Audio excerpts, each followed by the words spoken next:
Nah, yang kedua ini Quran mengatakan wa yaqtulunan nabiyyin, dan mereka membunuh para nabi.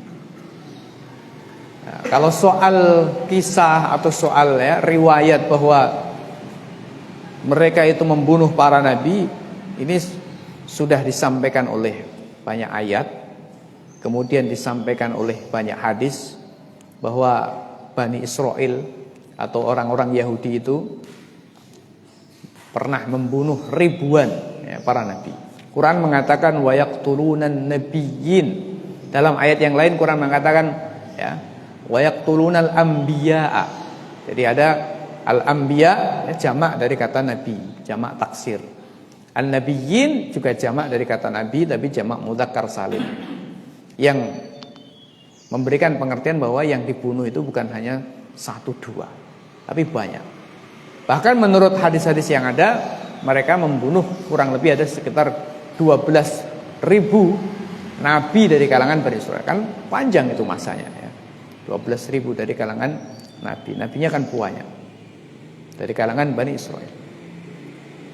Itu wa yaqtulunan nabiyyin bighairil haqq. Adapun yang disebut-sebut di dalam Quran, nabi yang dibunuh ya namanya kalau kita lihat dalam Quran 2 orang, ada Nabi Yahya dan Nabi Zakaria. Begitu. Itu yang secara spesifik disebut oleh Quran dibunuh oleh Bani Israel, oleh Yahudi. Nabi Isa alaihissalam juga menjadi sasaran, tapi oleh Allah Subhanahu wa taala diselamatkan, tidak jadi dibunuh oleh orang Yahudi. Wa ma qataluhu wa ma salabuhu walakin syubbiha lahum. Itu untuk Nabi Isa alaihissalam. Bal rafa'ahu Allah ilaihi. Allah mengangkat Nabi Isa alaihissalam selamat dari pembunuhan orang Yahudi.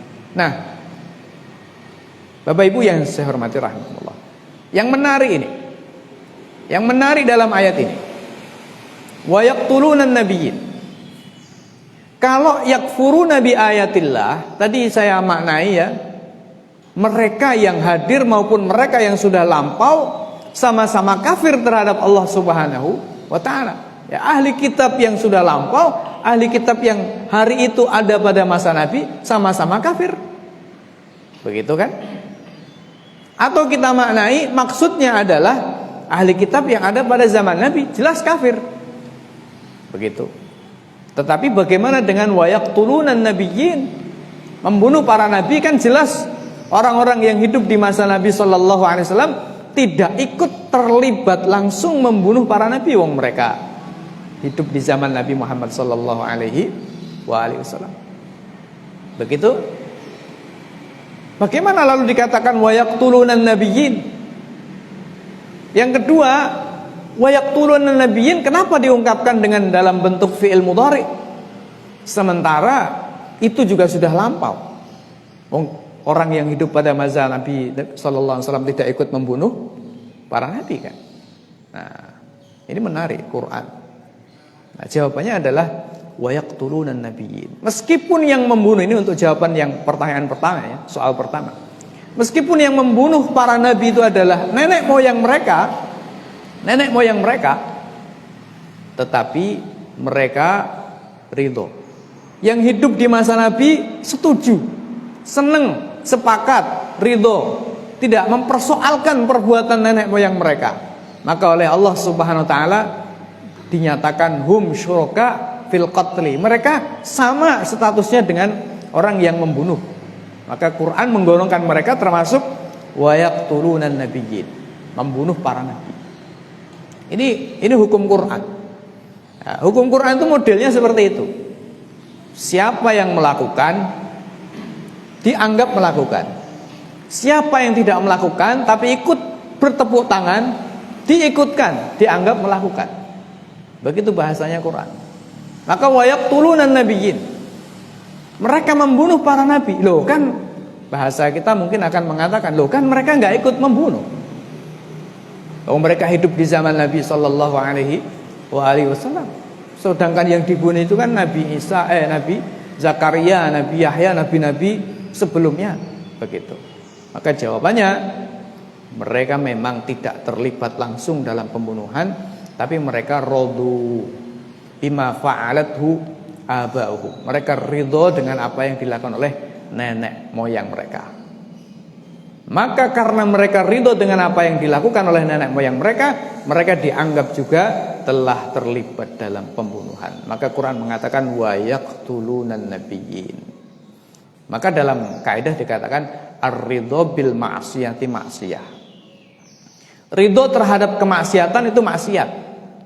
Ketoke wonge apik, tenger-tenger tengok-tengok nang omah, tapi dia setuju. Dalam hatinya setuju. Dia bener gak ikut konser, ya kan? Tapi dia setuju. Hak asasi manusia, tidak apa-apa, saya sepakat itu, tidak boleh dilarang. Ya, misalnya ya, itu sama syuraka fil ma'siyah.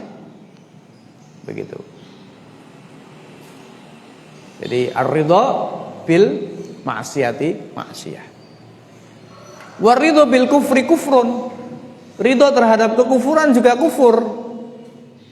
Jadi ridho terhadap kekufuran kufur. Maka prinsipnya sepakat.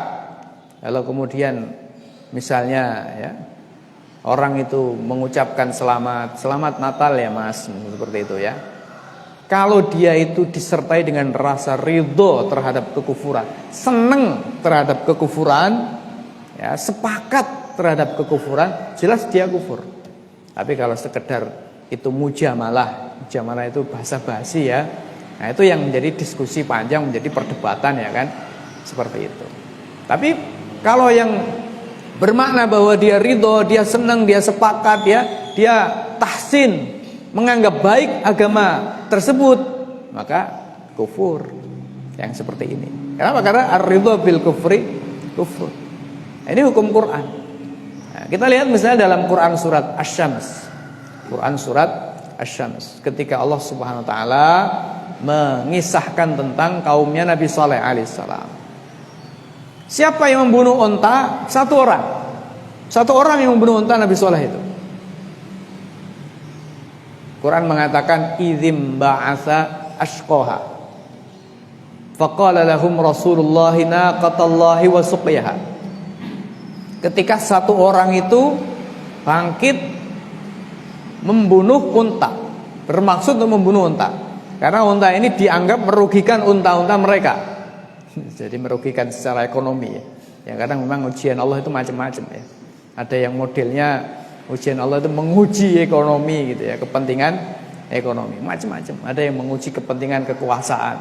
Nah, untanya Nabi Saleh ini sebagai mukjizat ya, yang lahir dari batu. Tapi di saat yang sama ini merugikan dalam tanda kutip ya, merugikan ekonomi mereka karena unta ini menurut riwayatnya disegani oleh unta-unta yang lain. Sehingga kalau unta ini makan atau minum itu nggak ada unta berani ikut makan atau minum.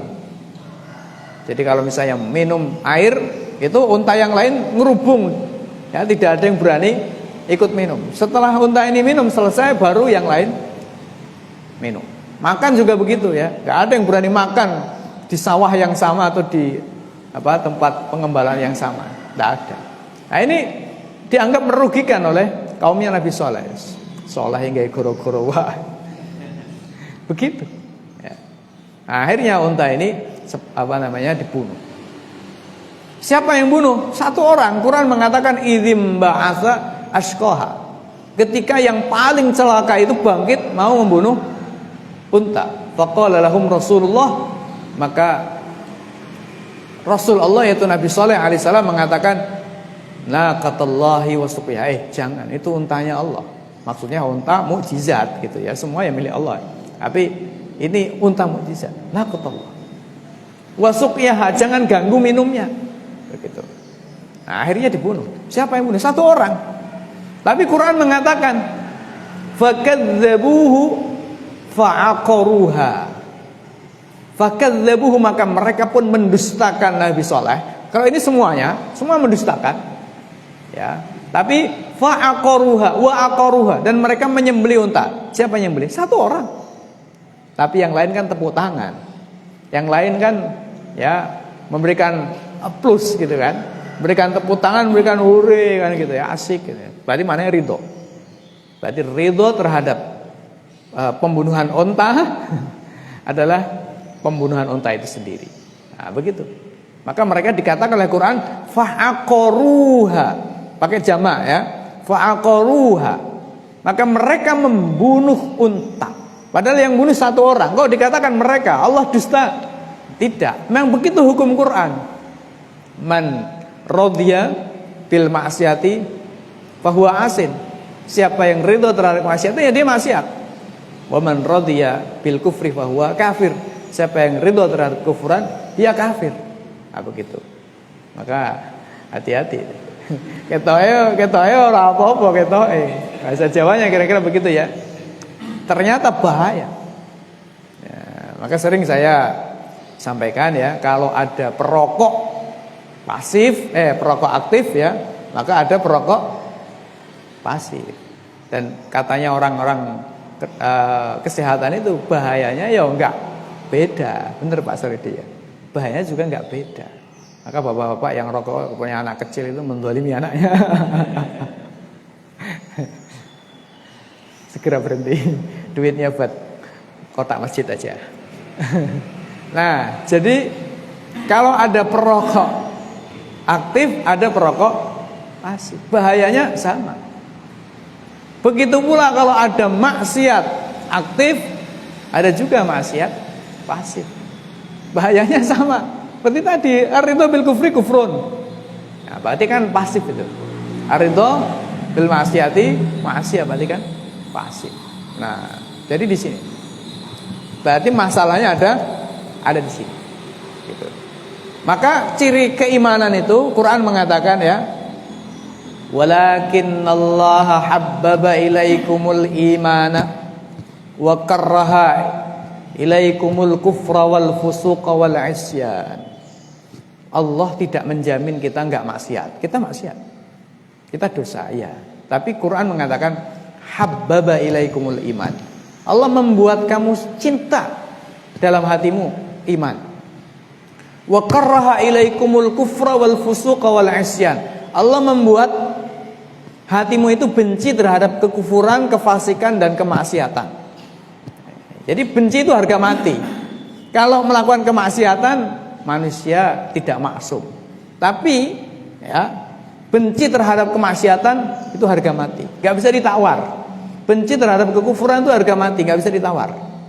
Tapi kalau kemaksiatan itu melakukannya, itu seolah-olah ada, gak harga mati seolah-olah. Maksudnya adalah ya manusia bisa jatuh ke situ, dan ketika jatuh di situ dalam tanda kutip dimaklumi oleh Allah, gak apa-apa istighfar. Begitu ya.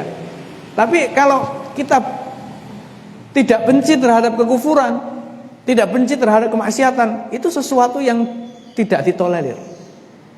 Kita perhatikan hadis Nabi SAW ya, man ra'a minkum mungkaran falyughayyirhu biyadi. Nek iso yo nganggo tangan. Wa man lam yastati fa bilisanihi. Nek gak iso pindah pakai lisan. Ngandani bahasa Jawa. Terus nek ra iso faman lam yastati fa biqalbihi. Kalau tidak bisa pakai hatinya. Dalam hadis dikatakan wa dzalika adhaful iman. Itu adalah selemah-lemahnya iman. Dalam hadis yang lain dikatakan walaisa mi wara'i dzalika khardalun minal iman. Setelah itu enggak ada iman lagi. Jadi berarti mana kalau sudah senang terhadap kemaksiatan itu masalah. Bermaksiat itu masalah ya, tapi tidak sebermasalah ya ketika orang itu mencintai kemaksiatan. Beda loh. Orang yang bermaksiat dengan mencintainya, dengan orang yang bermaksiat sebenarnya dia nggak suka ya, tapi hawa nafsu ya. Nah ini beda. Kalau orang yang bermaksiat dia mencintai kemaksiatan, berat, masalahnya berat.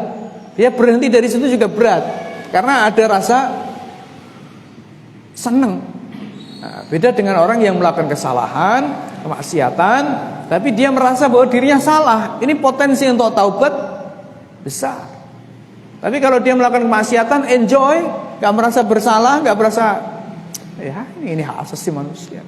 Ngapain orang-orang? Nah, ini potensi untuk taubatnya ya tidak. Ini bukan ta'ali 'ala Allah ya, bukan dalam rangka sombong terhadap Allah, bukan ya, tetapi secara hitung-hitungan itu angel karena memang dia bermaksiat dari akarnya.